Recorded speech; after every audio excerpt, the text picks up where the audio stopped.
feel like it's a necessity to review the Mission Impossible movies before Mission Impossible 6. So I just can't not review it, so I'm going to review Mission Impossible, the first one today. Then I'll do 2 and 3 tomorrow. Rogue Nation will come out tonight. So I know it's out of order, but I feel like I have to review Mission Impossible movies before the new one comes out.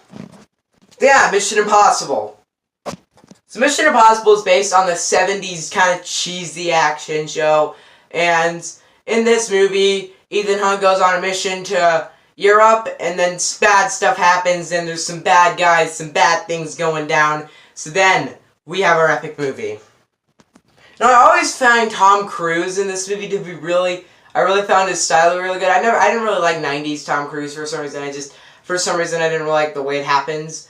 I actually really didn't like I just didn't like Tom Cruise before MI3. I think it's like once MI3 came out, I started to like him a lot more. But I really did like him in this movie. He has a lot of charisma, really feels like he likes to be here. So yeah, I really like the way that he's done in this movie. And I really like the plot of this movie. I really like the story. I feel like the story is very intriguing and very interesting, and I really like the way it's done it. I really found myself fascinated. I really found myself, ooh, what's gonna happen? What's gonna happen next? So I really like it. It's a really nice story for a really good spy movie.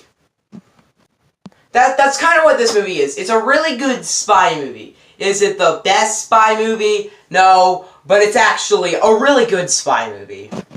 Now, is it better than a lot of other spy movies? A lot of other ones. There are a lot of really bad spy movies, but it is probably in the top half of spy movies.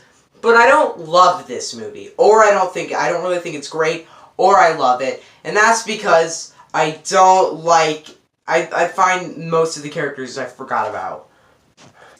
I mean, every time you think of good Mission Impossible, I think of Rogue Nation and Ghost Protocol, and I think of this certain crew. Luther, I'm just going to say the actors. Okay, so Luther, William Brandt, Benji, and Ethan Hunt. That's kind of those 4 main guys that now I see.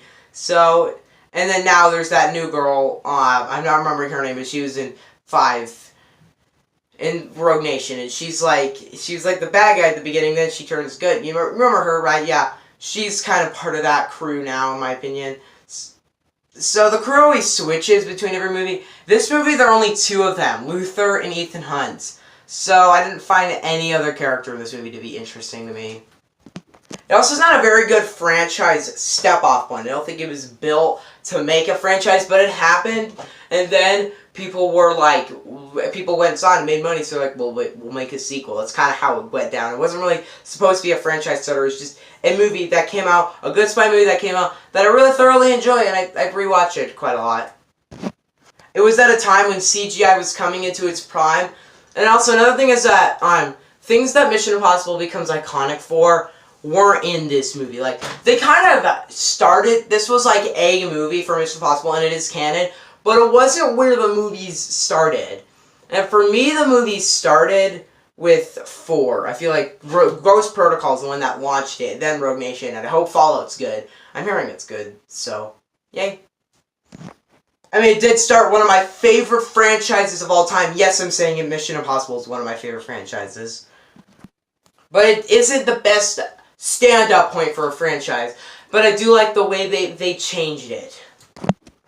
Because in the end, Mission Impossible, the first one, is a really, really fun spy movie that I thoroughly enjoy, and I go rewatch quite a lot. I like the way it's done.